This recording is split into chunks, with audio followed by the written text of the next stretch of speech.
انہیں اپنی عبادت کرنے دے دیا جائے. ذمیوں کو جو اپنے دین میں قائم رہنا چاہتے ہیں انہیں چھوڑ دیا جائے گا, انہیں مارا نہیں جائے گا. حضرت عمر فاروق رضی اللہ تعالیٰ عنہ کے زمانے سے لے کر بیت المقدس مکمل اسلام کے دائرے میں رہا. یہ تقریباً 200 سال تک چلا, تقریباً 200 سال تک. پھر خلفاء جو آئے, فاطمی خلفاء, عباسی خلفاء, سلجوقی خلفاء, جو خلیفے تھے آپس میں ہی لڑ مر رہے تھے دولت کے لیے, پیسے کے لیے, علاقے کے لیے. ان کی آپسی لڑائیوں کی وجہ سے دوبارہ کمزوری آئی مسلمانوں کے درمیان, اور پھر سے صلیبی طاقتیں عیسائیوں کا پھر سے غلبہ ہو گیا. پھر سے بیت المقدس کو انہوں نے ہڑپ لیا. پھر 100 سال تک بیت المقدس پر ان کا راج چلتا رہا, 100 سال تک. پھر انہوں نے یہودیوں کو مارا, اور بیت المقدس میں جتنے مسلمان تھے سب کو عیسائیوں نے قتل کیا تھا. مسلمانوں کے خون کو فلسطین میں ایسا بہایا گیا تھا کہ لوگ چلتے تھے تو ہر ایک کا پیر خون سے بھیگ جاتا تھا, سڑکوں پر خون بہتا تھا انسانوں کا. عیسائیوں نے یہ قتل عام کیا تھا. 200 سال حضرت عمر فاروق رضی اللہ تعالیٰ عنہ کے فتح کے بعد, پھر 100 سال ظلم, جبر, استبداد کے بعد, پھر وہ وقت آیا کہ جب مولا تعالیٰ نے صلاح الدین ایوبی کو پیدا فرمایا. اور صلاح الدین جیسا جرنیل ہم نے تاریخ میں دیکھا نہیں. وہ عاشق رسول تھا, فنا فی الرسول تھا, زندگی سب وقف کر دیا تھا بیت المقدس کے نام پر. تقریباً 18 سال تک جنگلوں, بیابانوں, ویرانوں میں بھٹکتے رہے اپنی فوج کو لے کر. کتنوں سے مقابلہ کیا, اپنوں سے بھی غیروں سے بھی, کیونکہ جماعت کے غدار منافقین سے آپ کا بڑا مقابلہ ہوا ہے. سب سے زیادہ تکلیفیں حضرت صلاح الدین ایوبی کو یہ وہ ٹکڑے ٹکڑے جو بادشاہ ہوا کرتے تھے اور خلیفے بنے ہوئے تھے ان سے تھا, کیونکہ وہ عیاش تھے, اپنے حرم کو دنیا سے آباد کیے ہوئے تھے. صلاح الدین کو قتل کرنے کے منصوبے تک بنے, 4 بار جانی حملے ہوئے, پھر بھی اللہ جسے بچانا چاہے. صلاح الدین کا وہ دن بھی آ گیا جب 12,000 کی فوج لے کر 4 لاکھ صلیبیوں سے تنہا لڑ رہا تھا. کوئی مقابلہ ہو سکتا ہے؟ سوچو ذرا تاریخ میں. یہ میں اپنی لکھی ہوئی بات نہیں کر رہا ہوں, ایک انگریز تاریخ دان ہے, اس نے خود کتاب میں لکھا ہے کہ تاریخ کا ایک عجوبہ ہم نے دیکھا ہے کہ 4 لاکھ صلیبی عیسائی ایک جگہ تھے, پورا روم, یورپ سب امڑایا ہے, اور مقابل میں صرف اور صرف ایک سپہ سالار صلاح الدین 12,000 کا فوج لے کر آیا.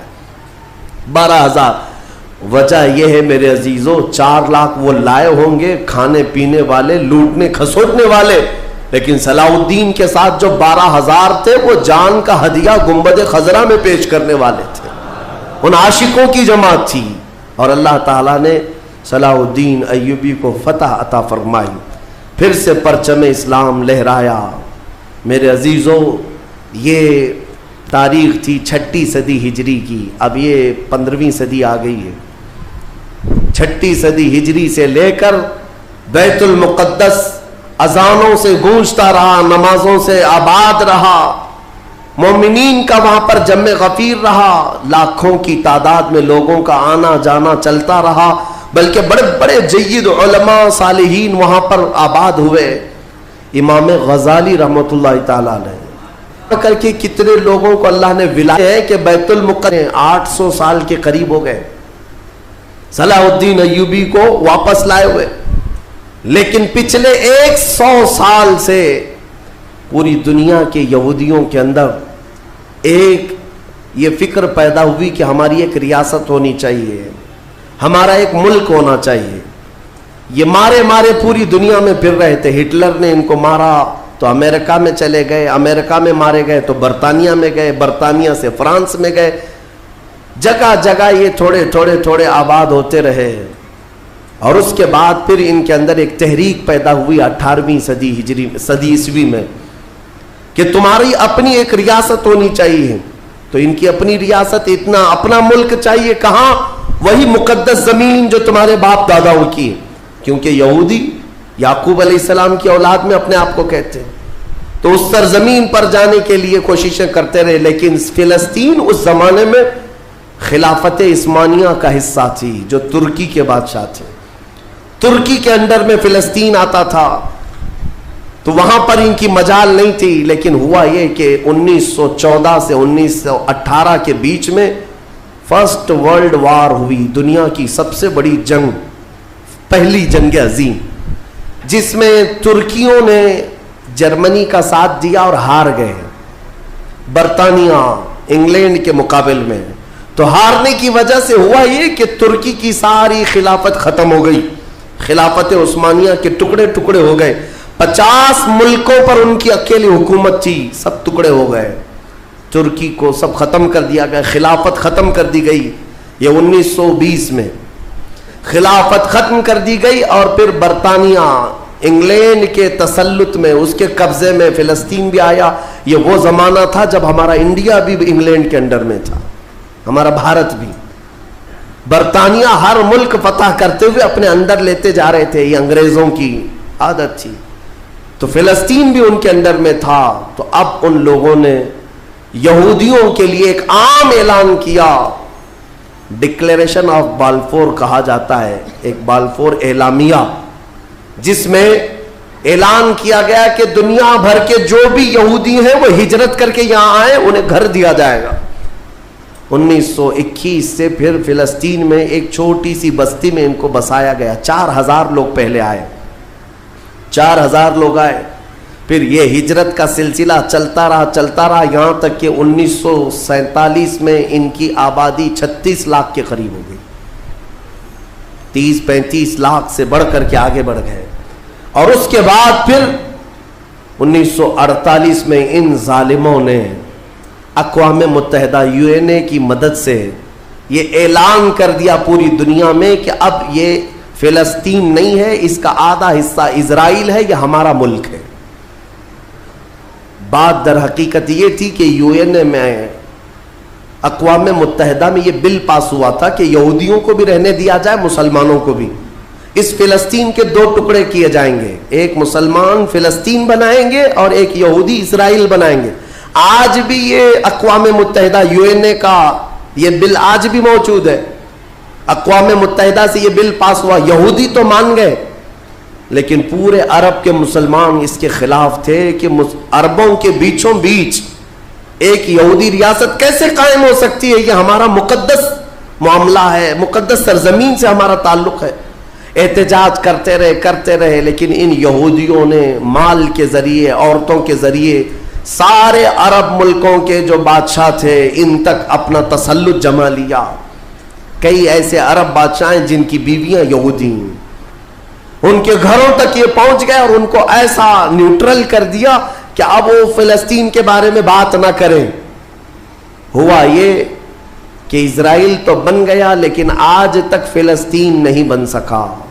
فلسطین کا وجود دنیا نہیں دکھاتی، گوگل میں چیک کرو تو نہیں بتاتا، فلسطین کوئی جگہ نہیں۔ میرے عزیزو، ہر 10 سال پر یہ زمین کو ہڑپتے آج پورا وہ ارض مقدس جس کو فلسطین کہا جاتا ہے 90% یہودیوں کے قبضے میں آ گیا۔ اقوام متحدہ سے یہ بھی بل پاس ہوا تھا کہ آدھا کر لیا جائے، اسرائیل ایک ریاست، فلسطین ایک ریاست، لیکن بیت المقدس جو ہے، مسجد اقصیٰ، وہ دونوں کے انڈر میں نہیں رہے گی، یہ اقوام متحدہ کے انڈر میں، یہ خود مختار رہے، کیونکہ یہاں یہودیوں کا بھی تعلق ہے، عیسائیوں کا بھی ہے، مسلمانوں کا ہے، سب کو یہاں آنا جانے کی اجازت رہے گی، کسی کے انڈر میں نہیں رہے گا۔ یہ پاس ہوا تھا، لیکن آج حالات یہ ہے کہ اس بیت المقدس کی دیواروں پر، دروازوں پر یہ وحشی ظالم اسرائیلی بندوق تانے آج بھی کھڑے ہوئے، یہ جسے اندر جانے دیں وہ جائے گا۔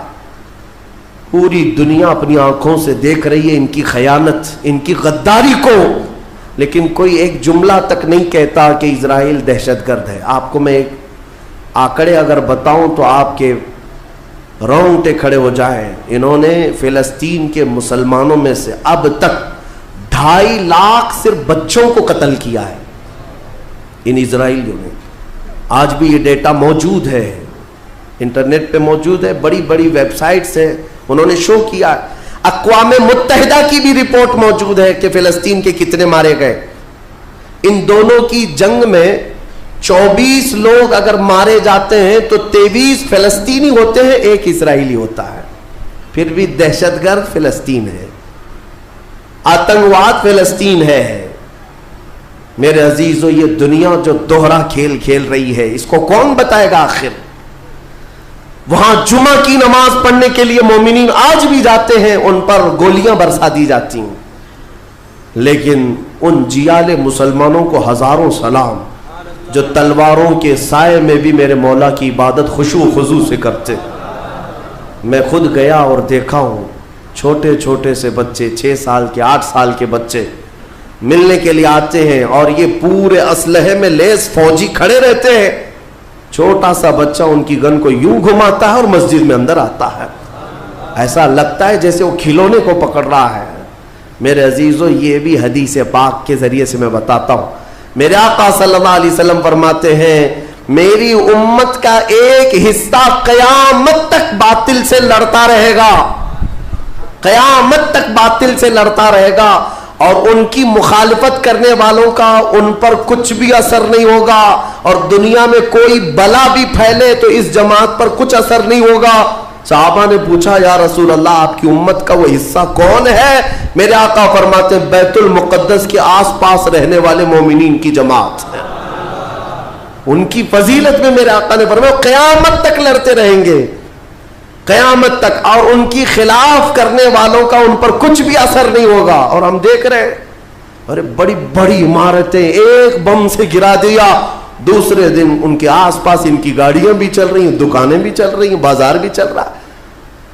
کل رات کو فائرنگ ہوئی, 50 لوگ بیت المقدس سے اٹھا کر کے لاشیں لے گئے. دوسرے دن جا کر کے دیکھے تو عصر کے بعد عورتیں اپنے بچوں کے ساتھ روٹیاں سینڈوچ کھاتی ہوئی بیٹھی ہوئی ہیں. مطلب یہ ہے کہ نہ موت کا ان کے اندر خوف ہے, نہ ظالموں کے تسلط کا ڈر ہے. ہاں یہ بھی اللہ تعالیٰ کی طرف سے ہوتا ہے کہ مولا جب کسی کا دل کشادہ کرے تو بڑے بڑے پہاڑوں سے بھی انہیں ڈر نہیں لگتا. اور ایک حدیث میرے آقا صلی اللہ علیہ وسلم نے فرمایا کہ سید البقاع بیت المقدس سید الصخرۃ صخرۃ بیت المقدس. حضور نے فرمایا پوری روئے زمین کا سردار جو حصہ ہے وہ بیت المقدس کا حصہ, سردار حصہ. اور گنبدوں میں اگر سردار گنبد ہے تو بیت المقدس کا گنبد ہے, یہ میرے آقا نے فرمایا. اور حضور فرماتے ہیں تم دیکھنا کہ اخیر زمانے میں سارے لوگ اس زمین کی طرف ہجرت کر جائیں گے. جب ایسی ہجرت کا وقت آ جائے حضور فرماتے ہیں فَلْزَمْهُمْ, تم لازم پکڑ لینا اس جماعت کے ساتھ چلے جانا, کیونکہ خیر پوری دنیا میں صرف وہی ہوگا اور کہیں نہیں ہوگا. اور آج جو حالات دیکھ رہے نا, یہودیوں کا تسلط ہے, ان کا قبضہ ہے. میرے عزیزو چند دنوں کی بات ہے, میں قرآن سے اور حدیث سے, وقت ہوتا تو میں آج, چونکہ یہ جمعۃ الوداع ہے اور یوم قدس کے نام سے پوری دنیا آج منا رہی ہے, اس لیے میں نے تمہارے سامنے یہ باتیں رکھی ہیں. بیت المقدس کیا ہے؟ بیت المقدس کے بارے میں میرے آقا صلی اللہ علیہ وسلم نے فرمایا یہ ہمیشہ اب یہودیوں کے تسلط میں نہیں جائے گا. یہ میرا یقین ہے, دنیا ٹل سکتی ہے مگر میرے مصطفیٰ کا فرمان نہیں ٹلے گا. میرے آقا نے اگر فرمایا ہے تو وہ ہو کر رہے گا. حضور فرماتے ہیں خراسان سے ایک جماعت آئے گی, خراسان سے. خراسان یہ افغانستان اور ایران کا کچھ حصہ ہے جس کو پرانے زمانے میں خراسان کہا جاتا تھا. میرے آقا فرماتے ہیں خراسان سے کالے جھنڈے لے کر کے ایک جماعت نکلے گی, اور وہ اتنی تیزی سے بڑھتی ہوئی بیت المقدس کی طرف آئے گی کہ دنیا کی کوئی حکومت اور کوئی طاقت ان کا راستہ نہیں روک سکے گی, اور وہ جھنڈے سیدھے لا کر بیت المقدس پر گاڑ دیں گے. تنصب بإیلیا, میرے آقا فرماتے ایلیا یہ بیت المقدس کی سرزمین کو کہتے ہیں, جھنڈے وہاں گاڑ دیے جائیں گے. اور حضور اکرم صلی اللہ تعالی علیہ وسلم نے یہ بھی فرمایا جب تم دیکھنا کہ یہ یروشلم بیت المقدس دار الخلافہ بن جائے, دار الخلافہ کا مطلب راجدھانی, حکومت کرنے کی جگہ بن جائے, میرے آقا صلی اللہ علیہ وسلم فرماتے ہیں فقد دنت الزلازل والبلایا والامور. حضور فرماتے ہیں تو پھر دیکھنا بڑے بڑے زلزلے آئیں گے دنیا میں.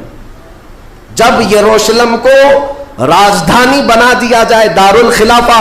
بڑے بڑے زلزلے آئیں گے دنیا میں, والبلایا, اور بہت ساری بلائیں پھیلیں گی پوری دنیا میں. یہ وائرس یہ کنٹینیو آئیں گے, یہ مت سمجھنا کورونا چلا گیا. ہاں یہ سب اب کنٹینیو آنے والی ہیں بلائیں. پوری دنیا میں بلائیں پھیل جائیں گی اور اتنے بڑے بڑے معاملات ہوں گے جن کو تمہارے کانوں نے سنا نہیں ہوگا. حضور نے فرمایا. اور یہ دارالخلافہ سے کیا مراد ہے؟ محدثین نے اس میں الگ الگ بحثیں کی ہیں, لیکن میں آپ کو بتاؤں 2017 میں, ابھی 3-4 سال پہلے کی بات ہے, 5 سال پہلے, ان یہودیوں نے اپنی راجدھانی ڈکلیئر کر دی. یروشلم ہے, بیت المقدس ہماری راجدھانی ہے, اور سارے سفارت خانے جتنے بھی ایمبیسی ہیں انہوں نے سب وہاں پر منتقل کرنا شروع کر دیا, اور بیت المقدس کی سرزمین کو اپنا کیپٹل سٹی بنانے کا اعلان کر چکے. اور میرے آقا کی حدیث صادق آ رہی ہے, جب وہ راجدھانی بنے گی اب بڑے بڑے زلزلے ہوں گے اور پوری دنیا میں بلائیں پھیلیں گی اور بڑے بڑے معاملات ہوں گے. اور پھر اس کے بعد میرے آقا صلی اللہ علیہ وسلم فرماتے ہیں ایک دور ایسا آئے گا کہ اللہ ان کو ذلیل و رسوا کر کے اس زمین سے نکالے گا, اور ایک امام برحق کے جھنڈے تلے مومنین جمع ہوں گے. پوچھا گیا وہ امام برحق کون ہوگا؟ میرے آقا فرماتے ہیں وہ میری اولاد میں سے ہوگا, اس کا نام میرے نام پر ہوگا, اس کے باپ کا نام میرے باپ کے نام پر ہوگا, اور اللہ اس کو امام مہدی کی شکل میں بھیجے گا. ہاں یہ زمانہ بہت قریب آ چکا, یہ زمانہ بہت قریب آ چکا. میں بارگاہ رب العزت میں آج جمعۃ الوداع میں یہی دعا کرتا ہوں کہ مولا اگر زندگی کی سانسیں باقی ہیں تو امام مہدی کی فوج میں ہمیں جگہ عطا فرما, ان کے جھنڈے تلے مولا ہمیں امن و امان عطا فرما دے, دنیا سے ظالموں کے چنگل سے مولا ایمان والوں کو آزادی عطا فرما, کفار و مشرکین کے تسلط سے مومنین کو آزاد فرما دے. اے رب ذوالجلال احسن الخالقین, اس ماہ مبارک میں اگر تو ہمیں مولا ان راتوں میں ان دنوں میں عبادتوں کو قبول کیا اور بھیک میں کچھ دے تو مولا صرف اتنا دے دے کہ پوری امت کو مولا خیر و عافیت عطا کر دے, کھوئی ہوئی عزت و وقار عطا فرما دے, ہمارے ناحق قید کیے ہوئے بچوں کو مولا آزادی عطا فرما دے, بے قصور جیلوں میں بند ہمارے بچوں کو مولا آزادی عطا فرما دے.